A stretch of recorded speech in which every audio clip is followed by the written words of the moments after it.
Universiteti i Prishtinës i ka paguar 2 këshilltarët e rektorit Bekim Muhaxherin dhe Rina Mehanën pa miratimin e Ministrisë së Financave. Në kundërshtim me ligjin, pagat janë siguruar nga linja për mallra e shërbime.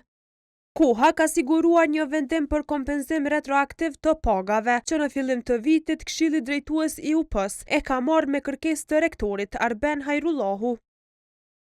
Ky vendim është në fuqi deri në gjetjen e zgjidhjes për regjistrim në listën e pagave për të lartë përmendurit, sipas legjislacionit në fuqi nga Ministria e Financave, Ministria e Punës të Brendshme dhe Thesari i Shtetit të Republikës së Kosovës.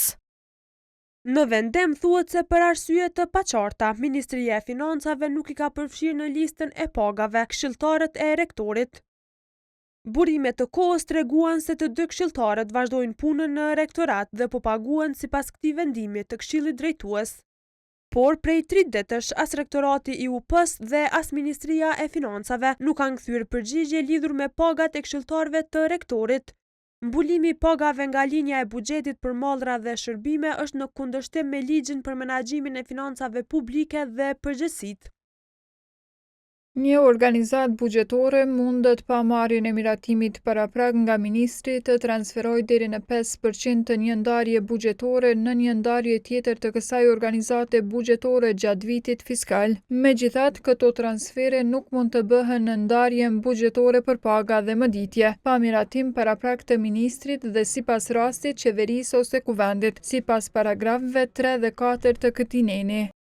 Njohuesi i çështjeve të arsimit Rynar Çehaja thotë se ky rast tregon edhe për keq planifikim. Pikësporeve dështimi në futje të zyrtarëve përgjegjës në listë pagave është për keqardhje.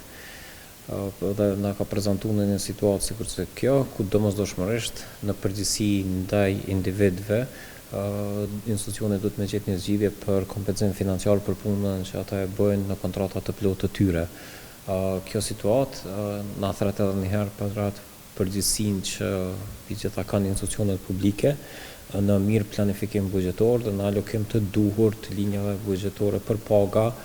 Ndryshimet në ligjin për zyrtarët publik kanë mundësuar institucioneve të kontraktojnë punëtor edhe me tender, por këshilltarët nuk janë angazhuar nëpërmjet kësaj forme që mundëson pagesën jashtë linjës buxhetore për paga dhe mëditje.